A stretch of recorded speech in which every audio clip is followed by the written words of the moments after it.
आजच्या या कार्यक्रमाचे मराठी भाषा दिन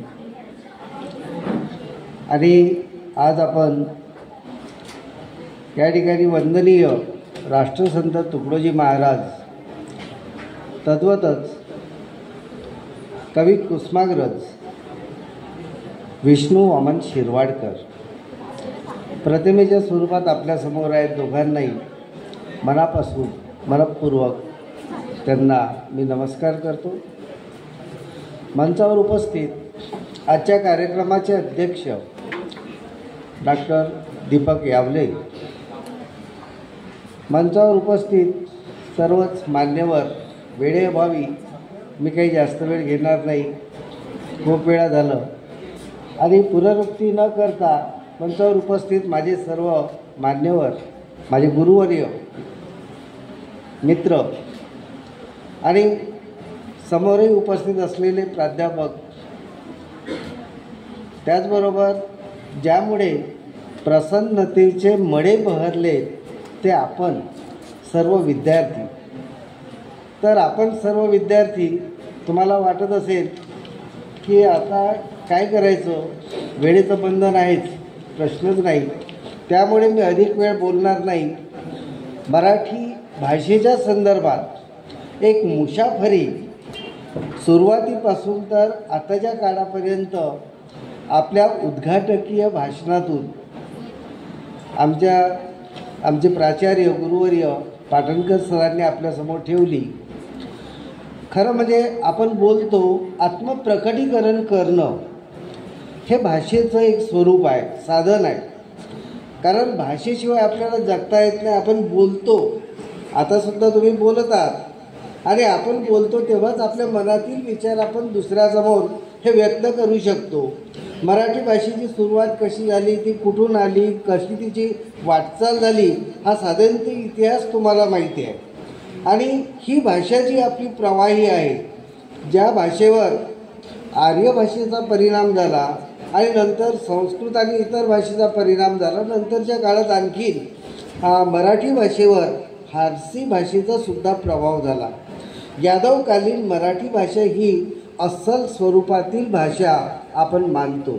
आणि ज्या भाषेशी, ज्या यादवकालीन भाषेशी तुमचा आमचा रोजचा संबंध आहे. आपण झाडीपट्टीतले माणसं आहोत, तुम्ही आहात, मी आहे, आणि तुम्ही झाडीतून बोलता, झाडीपट्टीतून बोलता. आता बोलण्यात काही अंतरावर निश्चित फरक पडतो. आमच्याकडे आलो गेलो म्हणतात, इकडे नाही, आमच्याकडे आलो गेलो म्हणतात, तुमच्याकडे आलो गेलो असं बोलत असतील. जहाजो जहाजो हाही काही परिसरात समोर गेलं की ते सुद्धा आम्हाला कळतं. तर ही मराठी भाषेची 1850 नंतर उच्चवर्णीयांनी जे एक आपल्यासमोर या ठिकाणी पाठ्यपुस्तक निर्मिती झाली आणि आजचं स्वरूप तिला मिळालं.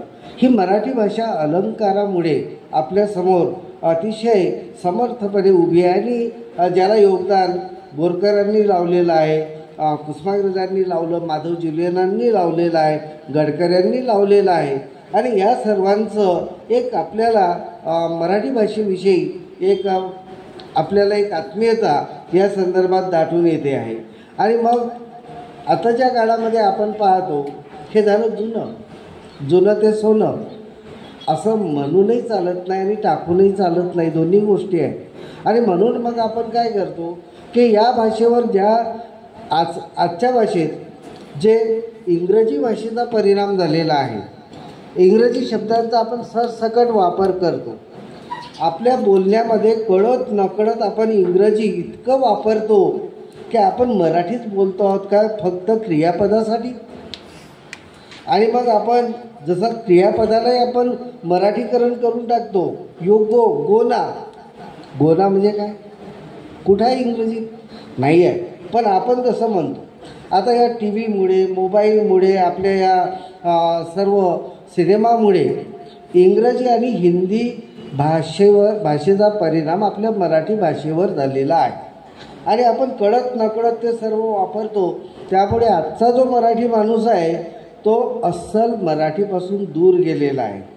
आणि म्हणून ही भाषा जर आपल्याला जे आजच्या परिस्थितीमध्ये आणखीन तिला चांगल्या स्वरूपात म्हणायचं असेल आणि समृद्ध आणि संपन्न करायचं असेल तर आपण अलंकारिक बोला असं मी म्हणणार नाही, चुकूनही म्हणणार नाही. उपमा उत्प्रेक्षा वगैरे जाऊ द्या, आपण साधं व्यावहारिकतेमध्ये पूर्णपणे मराठीत बोललं पाहिजे, वागलं पाहिजे. आपण त्यानुसार लिहिलंसुद्धा पाहिजे. 4 ओळी आपल्याला मराठीत नीटपणे धडपणे लिहिता येत नाही. ही मराठीची आज शोकांतिका आहे, जी आपली मायबोली आहे. आपण मायबोली म्हणतो आणि आईपासून आपण दूर जातो आहोत, आईपासून आपण दुरावत आहोत असं मला या ठिकाणी वाटते आहे. आणि म्हणून जे आपण बोलतो, वाचतो, लिहितो, मोबाईलवर सुद्धा सकाळी आपण गुड मॉर्निंग करतो. किती लोक व्हॉट्सॲपवर किंवा जे संदेश देतात सकाळचा गुड मॉर्निंगचा, किती लोक शुभप्रभात म्हणतात, सुप्रभात म्हणतात? नाही ना, फारच कमी.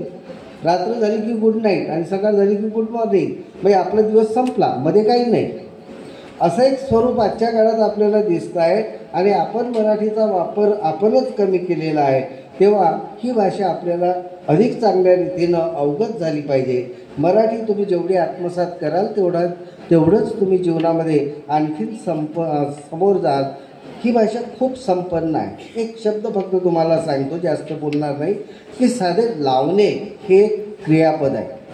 आता लावणे ह्या क्रियापदाचा अर्थ अनेक अर्थाने आपण लक्षात घेतो. आपण टिकली लावतो, कुंकू लावतो, आपण केसांना पिन लावतो, बरोबर आहे? तुमच्या भाषेत केसांना आपण पिन लावतो, आपण हात लावतो.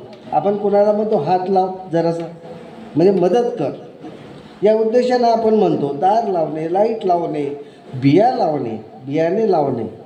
तर हे सर्व आपण लावणे एका क्रियापदापासून कितीतरी अर्थानं आपण त्याचा वापर करतो. ही मराठी भाषेची शक्ती आहे आणि म्हणून या शक्तीचाही विचार आपल्याला केला पाहिजे. आणि मराठी भाषेची सध्याची स्थिती काय आहे हे अवघ्या 2-3 मिनटामध्ये तुम्हाला सांगतो आणि मग इथं थांबतो. तत्पूर्वी मला इथं बोलावलं, सत्कार केला. माझे मित्र अश्विन चंदेल हे खूप वर्षापासून शिकत असतानापासूनचे मित्र आहेत आणि त्यामुळे मित्रत्वाच्या नात्यानं मी या ठिकाणी आलो. मी आता पुढे जातो आहे. एक छोटंसं 2-4 मिनटाचं आहे. मराठीची स्थिती कशी आहे, तर ही मराठीची स्थिती बोलताना थोडंसं टिपणात्मक आहे अर्थात, की एक गाव होतं, महाराष्ट्र त्याचं नाव होतं. गाव खूप छान होतं, लोक खूप चांगले होते, तुमच्यासारखे अर्थात. मराठी भाषा बोलत होते, गुण्या गोविंदानं नांदत होते. त्यांचं मन खूप मोठं होतं, वृत्ती खूप दयाळू होती. दुखलं खुपलं तर एकमेकांच्या हाकेसरशी धावून जायचे, आल्या गेलेल्याला सांभाळायचे, एकमेकांना साथ देऊन जगण्याचं गाणं शिकवायचे. महाराष्ट्रात एक भाग होता, मुंबई त्याचं नाव. मुंबईसुद्धा छान आहे, होती महाराष्ट्राची शान, सर्वांच्या आकर्षणाची बाब. आजूबाजूचे सगळेच मुंबईसाठी धडपडत होते. इथं आले की इथलेच होऊन राहत होते. अतिथी देवो भव या न्यायानं आपण या सर्वांचं, महाराष्ट्रातील लोकांनी या सर्वांचं स्वागत केलं, आदरातिथ्य केलं. पाहुण्यांचा मान म्हणून मागतील ते आपण देऊ लागलो. आणि मग इथे परिस्थिती बदलायला लागली आणि मग अतिथी जास्त आणि यजमान कमी. मुंबई कमी पडू लागली, आजूबाजूला पसरू लागली आणि सर्वांचीच भाषा तिथं वेगवेगळी होती. आता या सर्व गदारोळात मराठी आपली वाटत नव्हती. प्रश्न मोठा गहन. पण माणसं मात्र हुशार, मराठी माणसं हुशार. पण ही दूरदृष्टीची माणसं, त्यांना एक युक्ती सुचली. दूरदेशीची, परदेशाची भाषा त्यांना जवळची वाटली. त्यांना वाटलं आपली मुलं शिकतील, परदेशात जातील, उच्च शिक्षित होतील आणि म्हणून सर्वांचाच आणि अगदी महाराष्ट्राचा देखील याच निमित्तानं विकास होईल. म्हणून त्यांनी याच भाषेतील शिक्षणाची सोय केली. आणि मग काय झालं, आजूबाजूला या भाषेत बोलणारे हे सर्व चित्र पाहून मराठी माणसं खंतावली. आणि मग लक्षात आलं की हळूहळू मराठी कोणीच शिकेना, मराठी कोणीच बोलेना. सर्वांचा नुसता सगळ्यांचा काला झाला. शुद्ध सुंदर मराठीचा लोप झाला. अशा या महाराष्ट्रातील एक छोटा मुलगा आपल्या आईबरोबर, माफ करा आईबरोबर नाही म्हणता येत, आपल्या मम्मीसोबत, मम्मी म्हटलं की आपल्याला लवकर कळतं, तो वाचनालयात गेला, चुकून त्याचा हात पुस्तकाला लागला, त्यानं ते उघडलं, पुस्तक शहारलं, पानं फडफडली, आनंदित झाली. त्यांना वाटलं निदान आता तरी आज तरी आपल्याला कोणी वाचेल. एवढ्यात त्या मुलाचं काय विचारावं, विच लँग्वेज इज धिस. त्यानं आपल्या आईला विचारलं, ही कोणती भाषा आहे. मम्मी खूप सजग होती, मुलाचं हित जाणत होती, सर्व ज्ञान त्याला पुरवत होती. पुस्तक परत जागेवर ठेवत ती म्हणाली, अरे खूप खूप पूर्वी म्हणजे तुझ्या आजोबांच्या वेळेला मराठी भाषा प्रचलित होती. आता कोणी नाही बोलत. पुस्तक कोमजलं, पानं आक्रसली, पानापानातून अश्रू ठिबकले. पण हळहळ वाटण्याचं काही कारण नव्हतं, कारण मराठीसाठी आता दुःखी होणारं काळीच कोणाचंच उरलं नव्हतं. मराठीची शान, मराठी भाषा महाराष्ट्राची शान असं अभिमानानं आपण म्हणतो. मला एकानं कालच विचारलं, मी त्यांना एवढंच म्हटलं, त्याने विचारलं तू मराठीत पोस्ट का टाकतोस. मी त्याला एवढंच म्हटलं की आमच्या घरात तुळस आहे बाबा, आमच्या घरात काही मनी प्लांट नाही आहे. आमच्या स्त्रिया मंदिरात जातात, देवळात जातात, पबमध्ये जात नाही. आम्ही मोठ्यांच्या पाया पडतो, त्यांच्या गळ्याला मिठी मारत नाही का. आणि आम्ही मराठी आहोत आणि आम्ही मराठीच राहणार. तुम्ही इंग्लिशमध्ये मेसेज केला तरीसुद्धा रिप्लाय मी मराठीतूनच देणार. याचा अर्थ असा नाही की मला इंग्लिश येत नाही. अरे गर्व बाळगा तुमच्या या मराठी असण्याचा. काकीची जागा आता आंटीनं घेतली. वडील तर जिवंतपणीच डेड झाले, भाऊ ब्रो झाला आणि बहीण सीस झाली आणि दूध पाजणारी आपली आई ती जिवंतपणीच मम्मी झाली. मम्मी म्हणजे माहीत आहे. आता घरची भाकर आपल्याला आता आवडत नाही. 5 रुपयाची मॅगी ही आपल्याला खायला आवडते. मॅगी असली की यमी, कशी वाटली, यमी झाली. मराठी माणूस मराठीला विसरू लागला आहे आणि आपली संस्कृती लोप पावण्यापूर्वी ती जपण्याचा निष्ठेनं आपण प्रयत्न तरी करावा. आणि आत्तापासूनच आपण मराठी बोलण्याचा, लिहिण्याचा सराव करूया, प्रयत्न करूया. अधिकाधिक मराठीला आपण जगवूया आपल्या बोलण्यातून, आपल्या लिहिण्यातून. आणि असं जरी आपण करू शकलो तर खऱ्या अर्थानं या मराठी भाषेचा गौरव झाला असं मी समजेन. मी इथं थांबतो. धन्यवाद.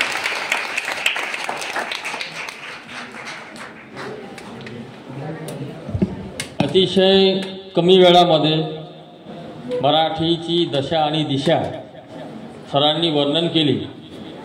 सुरेश भटांच्या त्या कवितेचा संदर्भ देतो आहे की लाभले आम्हास भाग्य बोलतो मराठी, जाहलो खरेच धन्य ऐकतो मराठी, धर्मपंथ जात एक जाणतो मराठी, एवढ्या जगात माया मानतो मराठी. आणि शेवटच्या कडव्यामध्ये कवी असं म्हणतात की पाहुणे असंख्य जरी पोसते मराठी आणि आपल्या घरात हालत सोसते मराठी. अगदी जी मराठीची जी दुर्दशा झालेली आहे ती असंख्य भाषांचं आक्रमण होऊन मराठी माणूस हा मराठीलाच पिसत चाललेला आहे. आणि या मराठी भाषा गौरवदिनी या तमाम महाराष्ट्रातील मराठी बोलणाऱ्या लोकांनी खरोखर त्या मराठीचा अभिमान बाळगला पाहिजे आणि मराठी भाषेला अधिकाधिक मूर्तिमंत करण्यासाठी सर्वांनी प्रयत्न केले पाहिजे. धन्यवाद सर. यानंतर या परिसंवादाचे शेवटचे वक्ते मराठीची माधुर्यता काय असते या वक्त्याच्या तोंडून आपल्याला ऐकायची आहे. विद्यार्थी मित्रांनो, जो छावा चित्रपट अलीकडे पूर्ण भारतामध्ये धूम माचवत आहे ती शिवाजी सावंतांची कादंबरी, तिचं नाव छावा आहे. चित्रपटाला सुद्धा नाव छावाच दिलं. त्यांची छावा कादंबरीच्या अगोदर एक कादंबरी त्याने लिहिलेली होती, जिचं नाव होतं मृत्युंजय. ही सुद्धा मराठी साहित्यामध्ये अतिशय प्रसिद्ध झालेली कादंबरी आहे. मराठी भाषेमध्ये विविध रसालंकार कशा पद्धतीचे असतात तिथले डायलॉग कशा पद्धतीचे असतात आणि मराठी भाषेतलं माधुर्य खऱ्या अर्थाने आपल्याला या दोनही कादंबऱ्यामधून पाहायला मिळते. महाभारत सुरू झाल्याच्या नंतर लगेच की यदा यदा हि धर्मस्य ग्लानिर्भवति भारत अवयुद्धानम धर्मस्य तदात्महं सुजामहं परित्राणाय साधू विनाशाच दुष्टुता धर्म संस्थापनार्थाय संभवानी युगे युगे असे जे श्लोक आल्याच्या नंतर आपल्याला पूर्ण म्हणजे त्या काळामध्ये महाराष्ट्रातले सगळे लोक त्या टीव्हीच्या समोर बसायचे. ही जी कथा आहे म्हणजे सरांनी पाटणकर सरांनी सुद्धा तो संदर्भ दिला ज्ञानेश्वरीचा. ही गीता टीका होती. ज्ञानेश्वरी हा ग्रंथ गीता टीका होती. म्हणजे श्रीमद भगवद्गीता या ग्रंथावरती मराठीतून सुंदर सजवण असं भाष्य ज्ञानेश्वरांनी केलं. म्हणजे गीतेमध्ये फक्त 20 श्लोक आहेत, पण ज्ञानेश्वरांनी त्यावरती 9000 ओव्यांचं भाष्य केलं. आणि निश्चितपणे जे गीतेमध्ये आहे तेच मात्र ज्ञानेश्वरीमध्ये आहे. आणि ज्ञानेश्वरी म्हटल्याच्या नंतर तिला जे भावार्थ दीपिका असं म्हटलं गेलेलं आहे, तर भावार्थ मुळामध्ये श्रीमद भगवद्गीता या ग्रंथाचा भावार्थ होता. आणि श्रीमद भगवद्गीता म्हणजे सगळा महाभारत आहे. आणि त्या महाभारतातली अतिशय एक जिवंत असं जे व्यक्तिमत्व आपण म्हणू ते म्हणजे कर्ण. हा कर्ण पांडवांचाच भाऊ होता. कुंतीला माहीत होतं, इतरांना माहीत नव्हतं. अशा या कर्णांचं जे जीवनगाथा आहे, जीवनगाथा मराठी साहित्याला सुद्धा आकर्षित करणारी आहे. आणि ही जीवनगाथा आपल्या काकडे सरांच्याकडून आपल्याला ऐकायची आहे. ज्ञानेश्वर महाराजांनी एक ओवी म्हटलेली आहे की जैसे शारदीची ये चंद्रकडे माझी अमृतकन कोवळे तैसी मन मोवाडे चकोरत लगे तयापरी श्रोता अनुभवावी ही कथा अति हळूवारपणे चित्ता आणून या. आपल्याला जर कर्ण ऐकायचं असेल तर आपलं मन अगदी आपण शांत ठेवावं. या ज्ञानेश्वराच्याच वचनाची मी तुम्हाला आठवण करून देतो. आणि या आजच्या परिसंवादाचे सन्माननीय मार्गदर्शक डॉक्टर काकडे सरांना या ठिकाणी प्राचारण करतो. काकडे सर.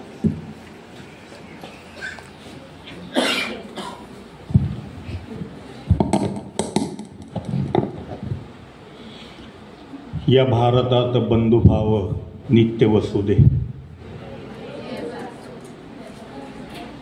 असं लोकांच्या मनावर बिंबवणारे वंदनीय राष्ट्रसंत तुकडोजी महाराज. कशास आई भिजविशी डोळे उजड तुझे भाल रात्रीच्या गर्भात असे उद्याचा उषक काल. या मातृभूमीकरता ज्यांनी ज्यांनी रक्त सांडलं त्या वीरांचं गौरव गीत गाणारे कविवर्य कविश्रेष्ठ कुसुमाग्रज आज व्यासपीठावर माझी ही 4थी वेळ आहे या महाविद्यालयामध्ये व्याख्यान देण्याची. अर्थात त्याच्या पाठीमागं तुमचे प्राचार्य माझे मित्र आदरणीय प्राचार्य चंदेल सर यांचं प्रेम आहे. तिथं वेळोवेळी इथं मला बोलवतात, तुमच्यासमोर उभं करतात. माननीय तुमच्या संस्थेचे अध्यक्ष इथं येतात म्हणजे त्यांना भरपूर वेळ आहे असं नाही. त्यांच्यामध्ये रसिकता आहे, ऐकण्याची वाचण्याची आवड आहे. ते आजच्या कार्यक्रमाचे अध्यक्ष माननीय ओले सर.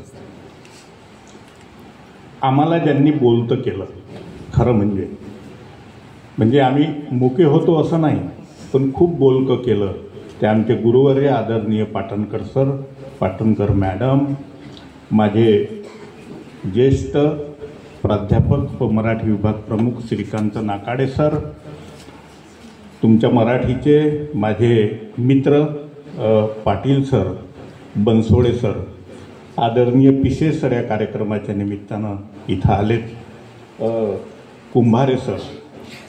आपल्या महाविद्यालयाचा जवळपास माझ्या ओळखीचा झालेला सगळा माझा प्राध्यापक मित्रवर्ग, विद्यार्थी मित्रांनो, आणि अत्यंत सुंदरपणे जे सादरीकरण करतात आणि पाहुणे भारावून जातात ते तुमच्या महाविद्यालयाचं NCCचं युनिट मी अनेकदा बघितलं.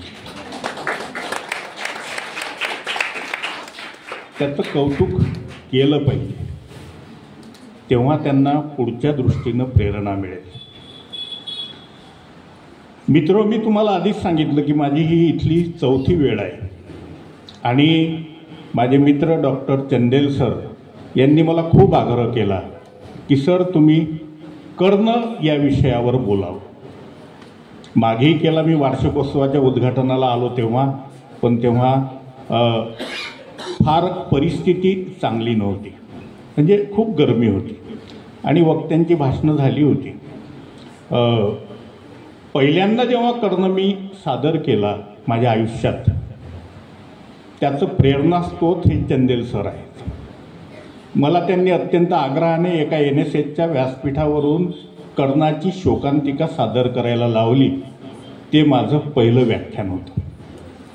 आताही 2-3 व्याख्यानं झालेत. शेवटी मी उभं राहिलो. मला भीती वाटायला लागली.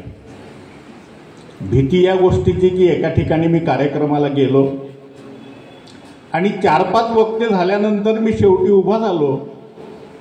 पाठीमागे एक विद्यार्थी उठला आणि त्याने आपल्या खिशातून दगड काढला, माझ्या दिशेने मारला, डोक्याला लागला, रक्त गळायला लागलं.